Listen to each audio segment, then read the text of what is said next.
Durant cette longue période sans navigation, l'enseigne de vaisseau Angebot, le nouveau responsable du corps de débarquement, nous a préparé une expédition de 48 heures au col du Diadème. Avec des militaires en poste à Arouet, il est allé reconnaître les lieux et s'apprête maintenant, fort de son expérience, à conduire le corps de débarquement des quais de Faréouté vers les cimes qui dominent notre port d'attache. Le premier de nos objectifs est de rejoindre le Diadème par le plateau des Orangers, puis, en second, si tout va bien, nous franchirons le col pour atteindre et descendre la vallée de la Fatawa jusqu'à Papeete. En la circonstance, notre équipement est très complet, c'est une première, nous emportons même des mortiers et leurs lourdes plaques. Pour subsister, nous disposons de 2 jours de rations de combat et des accessoires associés, notamment de quoi réchauffer les gamelles. Suivant les conseils avisés des anciens, même les plus accros du cambusard, c'est-à-dire du vin, ont de l'eau dans leur gourde et sinon ils en ont pris une deuxième. Un bivouac est envisagé le soir aux abords du col, près de la côté Punaru. Afin de nous protéger durant notre sommeil des pluies fréquentes en altitude, chacun emporte un poncho imperméable qui est aussi susceptible de former, après assemblage avec les autres, un abri peu confortable sans doute, mais néanmoins au sec. Ce matin ensoleillé du 23 août 1967, après une ultime vérification des pactages, le 3e tiers en file indienne franchit la coupée et embarque sur les 2 camions mis à notre disposition pour rejoindre le point de départ de l'expédition à Punauia. Je remarque que Kreb, le Bosco, ne porte pas d'armes mais traîne en bandoulière un cordage de chanvre qui doit bien faire 50 mètres de long. C'est, paraît-il, au cas où. Nous roulons en convoi sur le front de mer, la bâche du camion est relevée, l'air frais qui atténue la chaleur du soleil déjà haut est un bonheur. Au-delà de la ville, j'apprécie une fois encore cette vue exceptionnelle de Moorea qui défile entre les cocotiers. Nous traversons maintenant Faa, laissant la piste lagunaire de l'aéroport sur notre droite, puis nous entrons enfin dans Punauia, à une 15aine de kilomètres de notre base. Le voyage se poursuit en direction de la montagne. Les camions empruntent un chemin de plus en plus chaotique au beau milieu de la vallée où coule la Punaru que nous longeons. L'avancée motorisée s'interrompt vite devant un premier gué à franchir. Nous quittons alors sans regret les engins de torture et chacun se prépare pour l'aventure. Les chauffeurs reviendront demain à cet endroit pour nous récupérer, si bien sûr nous devions échouer dans le passage du col. Une limite horaire à leur attente est fixée. Sac à dos et le pistolet mitrailleur en bandoulière, je m'engage derrière le second maître Kelbert dans le gué de la rivière qui à cet endroit est plutôt paisible.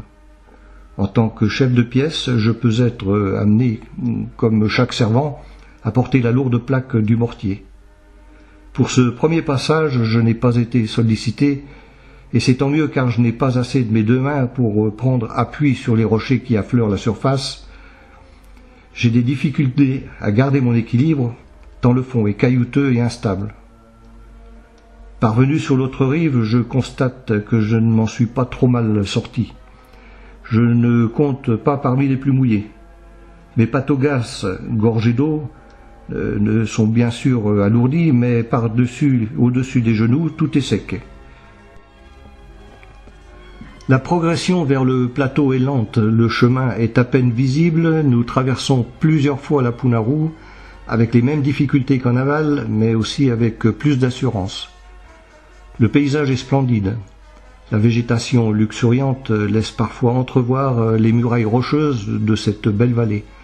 Si j'en avais le temps, le droit, je m'arrêterais pour admirer le site et regarder aussi mes pieds qui, si peu de temps après le départ, me font déjà trop mal. J'ai aussi porté la plaque. C'est une vraie corvée. Alors, mon tour passé, j'ai cédé avec ravissement ce truc qui me cisaillait les épaules. Nous abandonnons la rivière qui a creusé son lit à notre gauche entre le flanc du plateau et la paroi du massif basaltique. D'après le lieutenant, la suivre représenterait non seulement un détour, mais aussi de grosses difficultés, des obstacles, des contournements, dans la végétation épaisse où, faute de piste, il faudrait s'en créer une en jouant de la machette. La colonne bien étirée se resserre peu après ce changement de direction, puis s'étale devant un obstacle d'un autre genre, car devant nous se dresse une longue montée presque lisse, comme les flancs d'un gigantesque tas de sable ou de gravier. Au signal du chef, le groupe, réparti sur toute la largeur de la pente, entreprend son ascension. Tout de suite, je réalise la difficulté. L'inclinaison est importante et le sol n'offre que très peu d'aspérité stable. Je progresse presque à plat ventre, cherchant de mes deux mains des appuis solides, tentant ainsi de répartir les poids non plus seulement sur mes deux pieds, mais sur 3 ou 4 membres. La charge supplémentaire créée par notre équipement n'arrange rien. J'ai alors une pensée pour les porteurs de plaques. Mon PM me gêne. Il est passé de sa position dorsale vers mon flanc droit et traîne maintenant au bout de sa bandoulière, sur le sol qu'il laboure. Pourtant, il n'est pas question de lui consacrer une seule main, car cette perte d'appui m'enverrait en glissade quelques mètres plus bas. Je ne progresse plus dès la mi-pente, tellement le revêtement est devenu friable. Mes voisins de droite subissent les mêmes déconvenues, alors qu'à gauche, certains de nos compagnons d'infortune affichent une belle avance sur nous. Il nous faut du temps pour comprendre que nous n'avons certainement pas choisi la meilleure voie. Je décide non plus de grimper, mais de rejoindre ce chemin plus favorable. Dans mon déplacement de 30 mètres sur la gauche, j'en ai perdu autant en descente. C'est désespérant, et en plus, je reçois maintenant les éboulis provoqués par mes prédécesseurs, perchés 50 mètres plus haut. Qu'à cela ne tienne, je constate à présent une plus grande stabilité du sol, alors, après avoir réajusté mon casque, qui pour une fois va servir, je reprends ma progression, lente mais effective, vers le bord du plateau. Pour une fois, je suis parmi les derniers à rejoindre le regroupement. Et seuls les premiers arrivés ont bénéficié d'un répit en nous attendant, car notre retard est tel qu'il est décidé de reprendre la marche après remise en ordre de la colonne. La piste, maintenant, ne comporte plus de difficultés majeures. Une légère montée à l'ombre de grands arbres inconnus nous conduit au cœur du plateau, où, sans être absolument certains, des orangers sont identifiés par les rares fruits qu'ils portent. C'est étonnant compte tenu de l'époque, et pour moi, ça l'est encore plus du fait de l'aspect inattendu des arbres. Ils sont élancés, ne possèdent que peu de branches, des branches revêtues d'un feuillage aussi haut que rare. Sans doute sont-ils étouffés par la végétation naturellement envahissante et par conséquent recherchent-ils opiniâtrement le soleil. Nous sélectionnons l'un d'entre eux pour amener ses branches jusqu'au sol afin d'en atteindre les fruits. Ces derniers se révèlent être des petites oranges délicieuses, bien sucrées malgré la teinte jaune-vert de leurs écorces, et en plus elles sont très juteuses. Ici nous marquons une vraie pause. Les chaussures sont retirées et c'est les pieds à l'air, assis sur les rochers, ou le plus souvent sur le sol humide et moussu, que nous cassons la croûte. J'en profite pour montrer mes pieds à l'infirmier. Il dénombre ce qui serait 9 ampoules si la peau n'était pas déjà partie. Il y en a même sur la plante des pieds et sur le côté. Les ongles mal coupés ont entamé les chairs des orteils voisins. Je comprends mieux pourquoi j'avais si mal. Enfin, pensé, restauré, reposé, je reprends ma place dans la file qui se forme et serpente à nouveau vers les sommets. Bien vite, après une nouvelle traversée de la Punaru retrouvée, une nouvelle ascension débute. Le chemin, certainement très peu fréquenté, disparaît petit à petit, gommé par cette envahissante végétation. Le terrain chaotique nous oblige à produire de gros efforts. Il faut souvent gravir des rochers, des troncs d'arbres morts, enjamber des taillis ou les réduire à coups de machette. L'avancée dans ces conditions est plus lente que la journée qui passe. Et pour ne rien arranger, ça monte toujours plus raide. Quelques manifestations de mauvaise humeur et des plaintes émanent de l'arrière-garde. Nous devons régulièrement les attendre. Il faut dire que c'est là où se trouvent les hommes les plus chargés. Le lieutenant qui au début caracolait en tête de la colonne effectue quelques retours en arrière pour stimuler ses troupes. Le Bosco finit par mettre ses menaces à exécution, il abandonne son lourd cordage. Il sera ensuite contraint de le récupérer. Les plaques de mortier circulent de plus en plus vite et on commence à contester son tour de portage.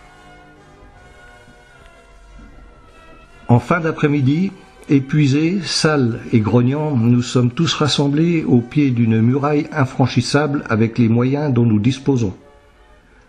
Je pressens alors une erreur de notre guide qui la confirme après quelques investigations. Nous sommes bien à la base du diadème, mais pas du bon côté. Le col est là, à quelque distance, sur notre avant droit, seulement voilà, une longue et profonde crevasse nous en sépare. Deux solutions sont alors envisagées. La première consiste à rebrousser chemin, puis à gravir l'autre versant de la dépression qui, lui, mène au passage vers la Fatawa. La seconde est d'ouvrir une voie à flanc de falaise, de la sécuriser avec notre fameux cordage emporté au cas où, pour ensuite passer le gros des troupes. Le temps estimé pour mettre en œuvre la première idée est trop long. Il faut peut-être même envisager une dangereuse marche de nuit. La seconde solution, plus courte mais bien plus risquée, suscite une véritable levée de bouclier. On ne râle plus, on vocifère sa désapprobation. Une rafale d'arguments contre ce qui nous semble être une folie est envoyée en direction du lieutenant, qui, à mon avis, est parfaitement conscient de la difficulté. Parmi eux, il y a le soleil, qui ne nous éclairera plus dans moins d'une heure, mais aussi ces nuages provenant de l'autre vallée qui dévalent la falaise et vont bien vite nous plonger dans le brouillard, sinon arroser la roche et aggraver le risque de glissade. La décision tombe alors très vite. Demain, nous rentrerons en empruntant le chemin qui nous a conduits jusqu'ici. Nous ferons en sorte d'être au rendez-vous convenu ce matin avec les chauffeurs des deux camions. Enfin, la soirée étant déjà bien avancée, nous bivouaquerons sur place pour la nuit. Cette fois, c'est le soulagement et la joie qui libèrent une clameur si forte qu'elle pourrait bien être entendue jusqu'au fond de la vallée. Pourtant, la galère continue. Une épaisse et froide brume nous entoure à présent. Les feux que nous aimerions bien allumer pour la nuit ne prennent pas. Il nous faut sacrifier l'alcool de nos rations en association avec des paquets d'allumettes et du papier sec type papier WC pour enfin voir naître dans la pénombre les premières flammes. À force d'obstination, nous finirons par manger chaud, puis, après une courte veillée au coin du feu, tout le monde se cherche ou se crée un endroit débarrassé de cailloux pour dormir à même le sol. Seuls quelques ponchos ont été montés en tente. Je décide, avant de sombrer dans le sommeil, d'une part de ne pas retirer mes chaussures tellement j'ai peur de ne plus pouvoir les remettre demain matin, d'autre part d'utiliser mon poncho comme couverture après avoir enfilé cette housse plastique pour vêtements, transformée la veille de notre départ en veste pour tenir lieu d'imperméable léger. Enfin, je m'étale dans le sens de la pente, tête vers le haut. La pluie fine qui tombe depuis un moment m'importe peu, la suite est pour demain. Ce 28 août 1967, je suis un des derniers à émerger, un des rares à ne pas me plaindre du froid de la nuit, certainement grâce à ma housse plastique. J'ai par contre mal au dos, mais le pire, une fois sur pied, c'est dans mes pâtes au gaz, encore humides, que ça se passe. Une pâte de fruits me tient lieu de petit déjeuner. J'ai à peine le temps de rassembler mes affaires que déjà nous partons. Les premiers pas sont difficiles, puis, une fois échauffé, je ne souffre pas plus qu'hier. Nous retrouvons vite le plateau des Orangers, nous le traversons jusqu'à cette montée qui nous avait donné tant de mal hier. Elle est rapidement descendue, souvent sur l'arrière-train, comme on le ferait sur un toboggan.